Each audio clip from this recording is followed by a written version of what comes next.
What's the story, Morning Glory? What is the word, Hummingbird? Thank you so much for clicking on my channel and for joining me for this review of the Real Housewives of Potomac Season 7 Reunion Part 2. So when this episode starts, the heat is all on Gizelle. Candace is demanding to know what Chris did to Gizelle that he needed to apologize for. And Gizelle, all she can say and all she's been saying is that he was making me feel uncomfortable. She's still sticking with this very vague answer of he was making me feel uncomfortable, which, like I said before in my previous reviews, the feeling of being uncomfortable is extremely subjective. That just depends on the person, right? It's not something that's objective, something that we can all agree on. So someone can do something that makes me feel uncomfortable, but that particular act may not make someone else feel uncomfortable. So she needed to specify. She really needed to specify. Gizelle thinks that her accusation is valid because of based on a feeling, but you want to ruin a man's life, possibly his marriage, his reputation, based on a feeling that you had and not on a specific act that he did. Because like I said, he could have sneezed the wrong way and she would have felt uncomfortable. So should his livelihood be taken away? Should his wife divorce him? Should his reputation be ruined? Should he be canceled because he sneezed in a way that made you uncomfortable? No, that's ludicrous. So Gizelle, you have to give specifics of exactly what happened because a man's entire life is on the line.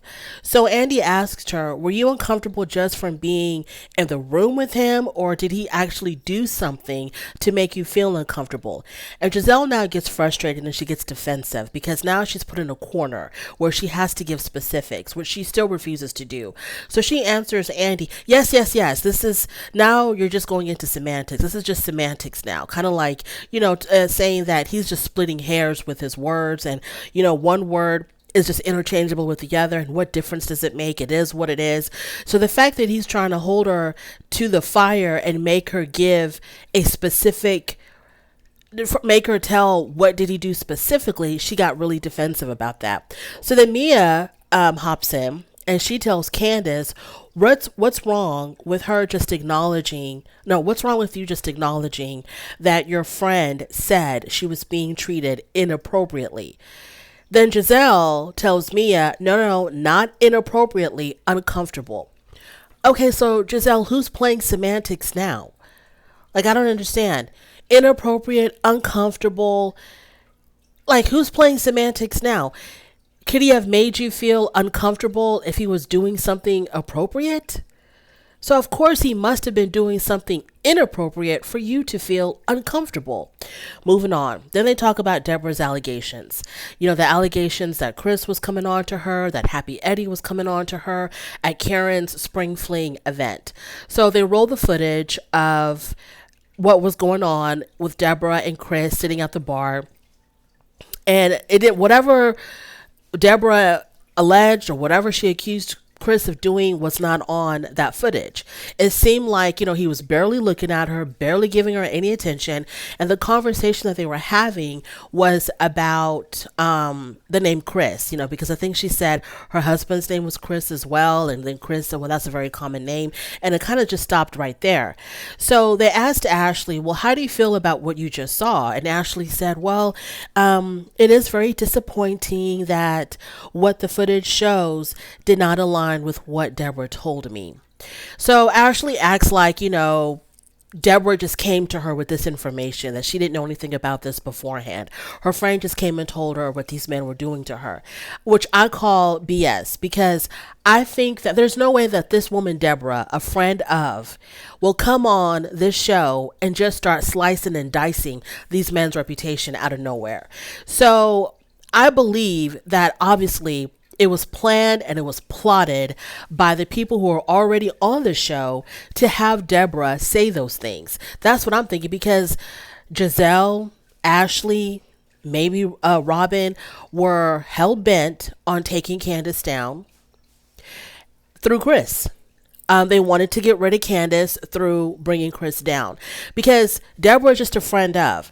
So this is a woman who's going to come on this very well-established show amongst women who have very strong personalities and just started accusing people's husbands of flirting with her. And no one inside the camp had anything to do with that. I don't believe it. Not at all.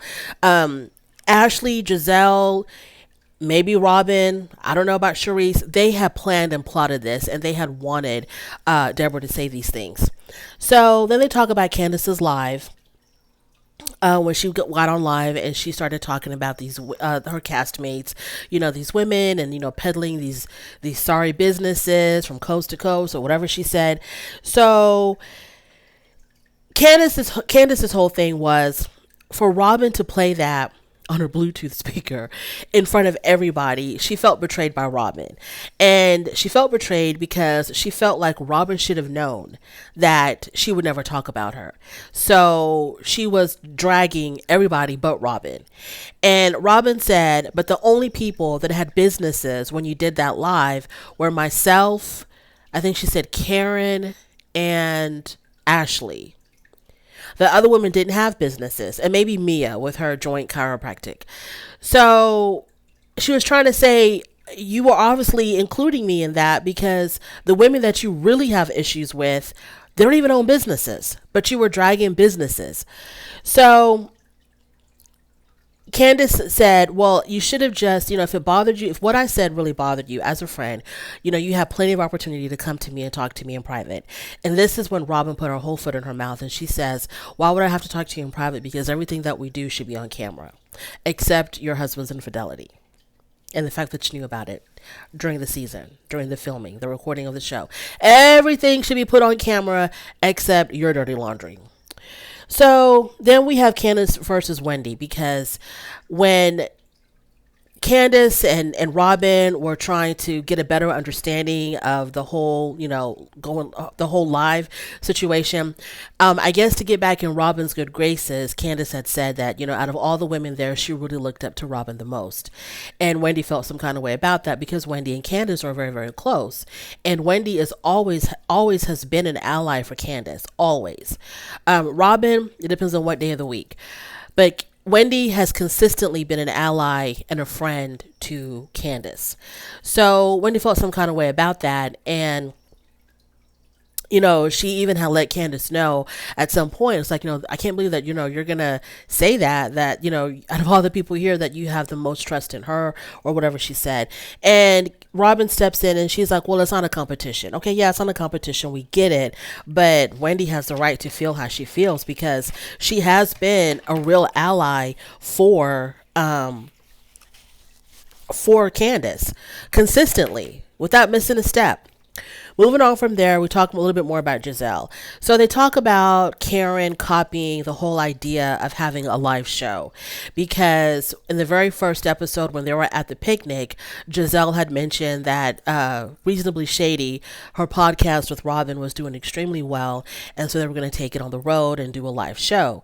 And then Karen takes on the idea of also doing a live show. So when they asked Karen, who were you inspired by, they expected her to say Gizelle because that's where she heard it first. But she said she was inspired by Wendy Williams. On the reunion, she said she was inspired by somebody else. She named somebody else completely. I forgot who she was. It Joan Rivers? I don't know who. She named somebody else completely.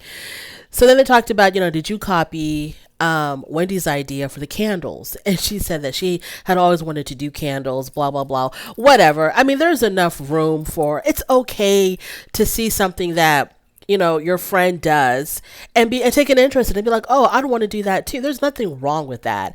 It's not like she's, it's like that movie Single White Female, where you're trying to literally copy somebody's life, take over somebody's life, or All About Eve, the Betty Davis movie. She sees, if she was even inspired by these women, she sees what they're doing and it strikes a spark in her mind, and she's like, oh, I would like to do that too. She should be called out on it. We should definitely call Karen out on it, but I don't think it's really that bad. So they talk about Gizelle's surgery and how traumatic it was for her. It was supposed to be a 3-hour surgery. It ended up being 8 hours. Before she went into surgery, she even told her daughters that she was going to definitely be home later on that, after surgery, she was going to be home later on that night or later on that day, that she was definitely going to be coming home the day of the surgery to reassure her daughters. Well, because the surgery unexpectedly took so long, her daughters were in a serious panic. And so she talks about how the surgery affected her kids and how worried they were about her when she wasn't done with the surgery, when they thought she should have been done with the surgery. And so, she wanted to say more, but then she stopped herself. And then she tells Andy, we'll talk about it later. And Andy was like, no, we're going to talk about it now because, the biggest complaint against you, Gizelle, is that you never share anything about your personal life. You're constantly like going from one person's business to another person's business, but your business is always under lock and key. So she did talk more about that and how it made her daughters feel, et cetera, et cetera. So due to the complications that she was in, because of the complications of the surgery, she was in there a whole lot longer. And they asked her, so why don't you share more about your life? She blames production and editing. Okay, girl. You're talking about really juicy stuff about your own life, but for whatever reason, production is choosing to edit all of that out. Gotcha. Wendy, they questioned Mia about her connection to Peter's girlfriend. Like, were you seeing Peter's girlfriend? Were you sleeping with Peter's girlfriend? Was Gordon sleeping with Peter's girlfriend? Whatever answer she gave, it made no sense because she's a liar. There's probably absolutely no connection between Gordon, Mia, and Peter's girlfriend. She just makes stuff up because she thinks that she's being so sensationalistic, that she's being so like, oh, clutch my pearls. Mia is so salacious. Look at her, having relations with Peter Gordon's girlfriend. It might be like that if what she said was remotely, had the ring of truth to it, but it doesn't because you stumble over your own lies, so nobody believes you. So Mia, you talk about the whole drink throwing incident when she threw the drink in Wendy's face. When she was retelling the story, she was retelling it wrong. She was lying about how it went down. She couldn't even get that right. Something that was on camera, that was one of the biggest events of the season. She couldn't even get that right. She messed up on that. So they had to correct her on the chronological sequence of events. And she was just, in my opinion, when her and Wendy when she began arguing with Wendy, because Wendy was just in Florida to have a good time. She wasn't there to talk to Peter about business, restaurants, lounges, nothing like that. She came there just to have a good time. Mia's the one that went to go talk to Peter to find out, well, what's the tea between you and Wendy? And then she came back to the table and then she revealed what Peter said and got all upset with with Wendy, like, why don't you go talk to Peter? How could she come to Florida and not talk to Peter? She was trying to get worked up. She was trying to get Wendy worked up so she could have an excuse to throw this drink in her face. That also, I believe, was very planned and calculated. I think that there was this talk amongst whoever, hey, we're going to do something very dramatic in Florida, so pick a fight with Wendy and then throw a drink in her face. I think that was very calculated.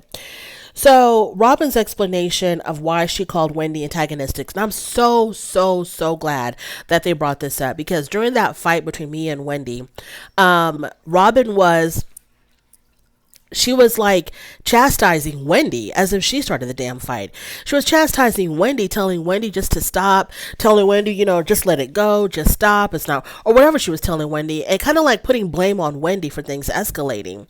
Like, if you would just be quiet, she's like, you're not going to get her so riled up, or whatever she was saying, but she was definitely putting blame on Wendy. And Robin said that, this is her explanation. She was like, well, kind of like she was trying to imply that she thought Wendy was the bigger person and Mia was the one that was really out of control. So she, according to Robin, she was saying basically like, I was trying to get Wendy to stop because if she would stop, then Mia would stop. But the more Wendy kept going, the more Mia kept going. But what is Wendy supposed to do? She just had a damn drink of alcohol thrown in her face. She's supposed to just, take it and be like, oh, thank you, Mia, for throwing this burning alcohol into my eyes. I appreciate it. I'm just going to sit here quietly and just take it. I mean, like, what are you talking about, Robin? So that was her explanation. Kind of like, in order to control Mia, I had to control Wendy. Okay. So then Robin said, to add insult to injury, Robin says that she understood Mia's frustration. What frustration did she worked herself up? She's the one that was running around in that restaurant, chasing Peter Thomas, trying to get a conversation with him. She basically pulled him into a corner in that restaurant, said, what's going on between you and Wendy? What's going on between you and Wendy? And then she comes back to the table and she tells that to everybody else. Well, Peter told me. And Wendy, how could you? Like, she's the one that got her own self worked up. She should have just sat there, enjoyed her food, and then gone home. So Robin says that oh, so okay. They talk about Robin and her aggression, which she clearly has aggression. Because she can't take out her aggression on Juan Dixon, she takes it out on her castmates. So Robin says that she was not the aggressor at Ashley's dance event when Charisse was holding her back, because she was trying to say that, when Wendy thought that Robin was coming to attack her, it was based on nothing, because she's like, I wasn't trying to attack her. I don't know why she would say that. And it was like, okay, Charisse was holding you back. And Robin had said, no, she wasn't. This was during the season. She was like, no, Charisse wasn't holding me back. And then, of course, the footage showed that Charisse was holding her back because Robin was coming at Wendy like a raging bull. So Gizelle asked, why did so they asked Gizelle. Gizelle was asked, why did you chastise Monique, but you didn't chastise Mia? And Gizelle says that, y'all, she goes, well, it's different. It was different. Mia attacked Candace.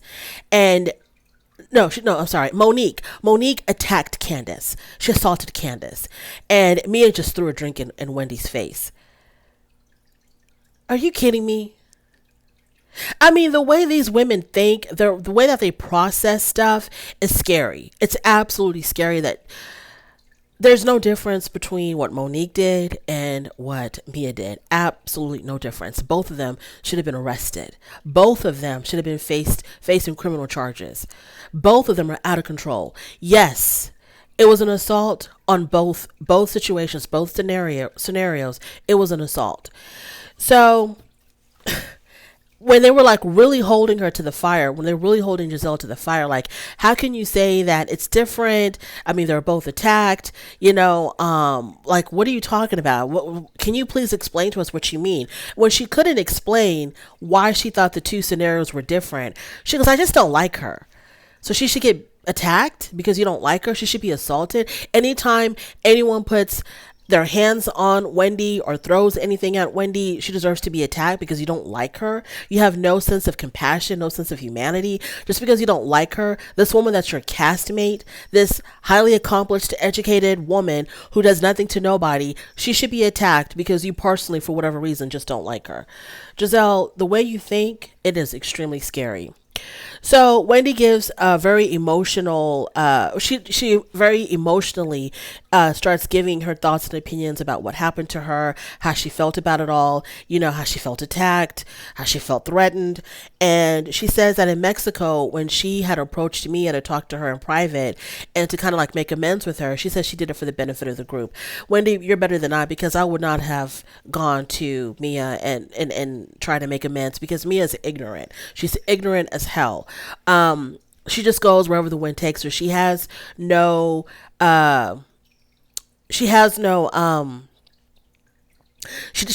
stance on what's right or wrong. Like, she has no convictions of what's right and what's wrong. She just does whatever she feels like, whatever her impulses take her, that's where she goes. So she doesn't have the capability of like rationally thinking things out and reasonably thinking things out. So excuse me, I would not have tried to approach Mia and to try to make amends with her, because look where they're at now. They're still at arms with one another. So then they dedicated this next segment to colorism, which I thought was just, very much needed. So Candace talks about how, first, she gave the definition of colorism, which was completely on point, which is, giving preferential treatment to people who are of a lighter shade, especially within the same ethnic group. And she explains how, she admitted, she's like, yeah, I have issues with my emotions and controlling my mouth, and I'll say some things that are very problematic, but I get called out on that. But whenever Robin gets aggressive with someone, she never gets called out on that. And they asked her, is it who's not calling her out, the people on the show or the public in general. And Candace said, well, there are some people on the show that will not, call her out. They will definitely treat us differently. But for the most part, it's the public. Whenever she says things that are problematic, people are in an uproar. But then when Robin says something, or Ashley may say something problematic, it's like no one says anything. And then Gizelle says, what does Candace being emotional have to do with the color of her skin?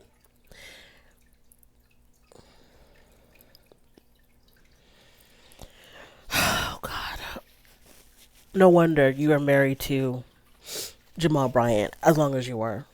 No wonder. And no, not even, I'm not going to talk about. Child. She missed the whole entire point. She missed the whole entire point. It flew so far above her head. The point was in another galaxy.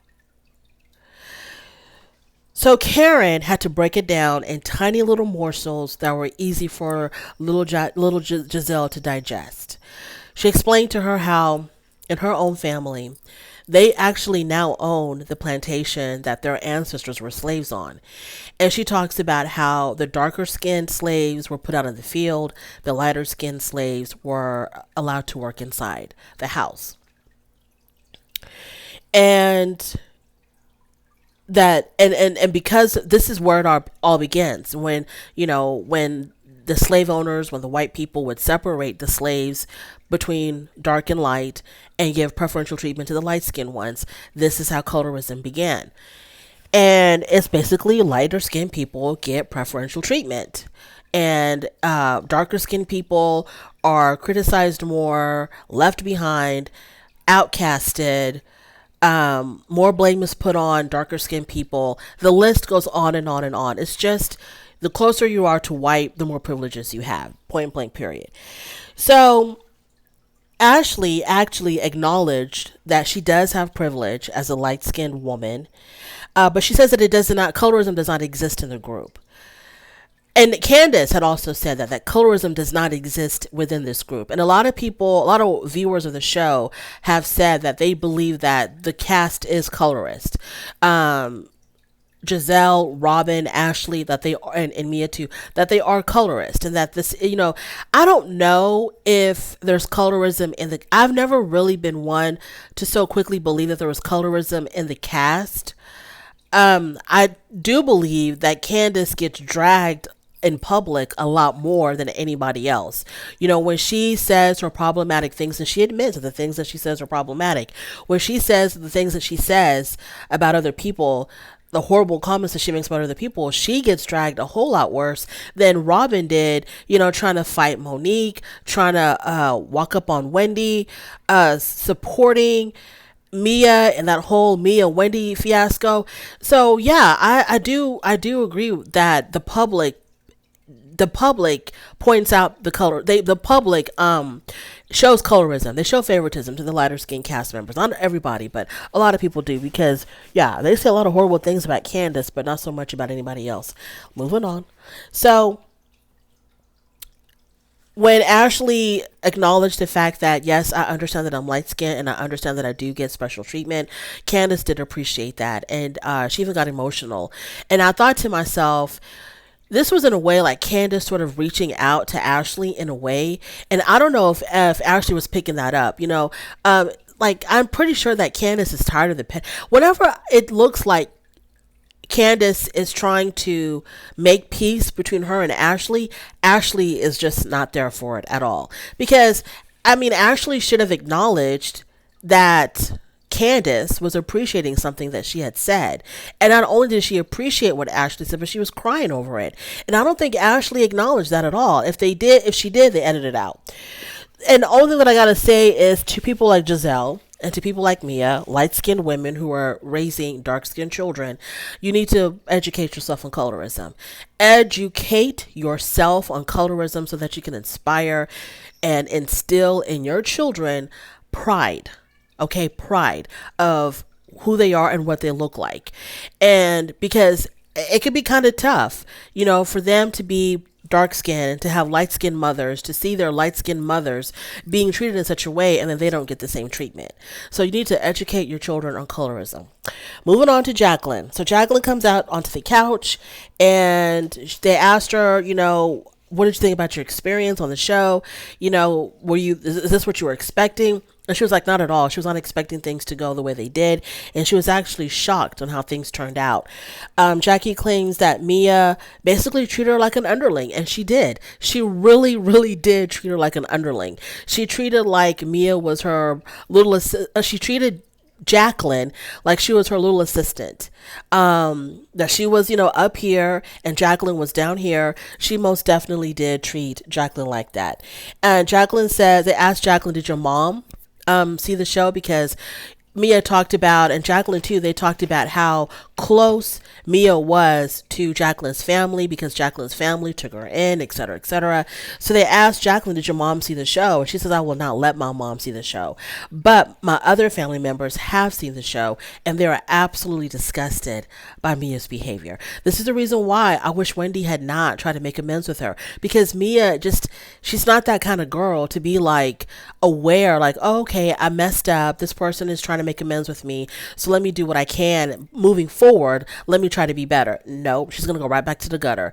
Y'all apologize to each other, y'all kiss and make up, and she's going right back to the gutter. Jackie calls Mia out for talking about her foreclosed home and food stamps, but her own business is in complete shambles. So yeah, she's a hypocrite as well. Above everything else, she's also a hypocrite. She's up there dragging Jacqueline online about your house is foreclosed, you're on food stamps, you're poor, but then Gordon's brothers have completely locked y'all out of the business accounts, and they're trying to oust you from the whole entire joint chiropractic business. So what you got to say about that, Mia? That is my review of the Real Housewives of Potomac reunion part 2. We have a part 3 coming up. I cannot wait to see Chris. Lay Gizelle down. I cannot wait. Thank you so much for joining me. I really do appreciate it. On your way out, don't forget to rate the video if you like this content. Please go ahead and subscribe, and I will definitely talk to you later. Bye.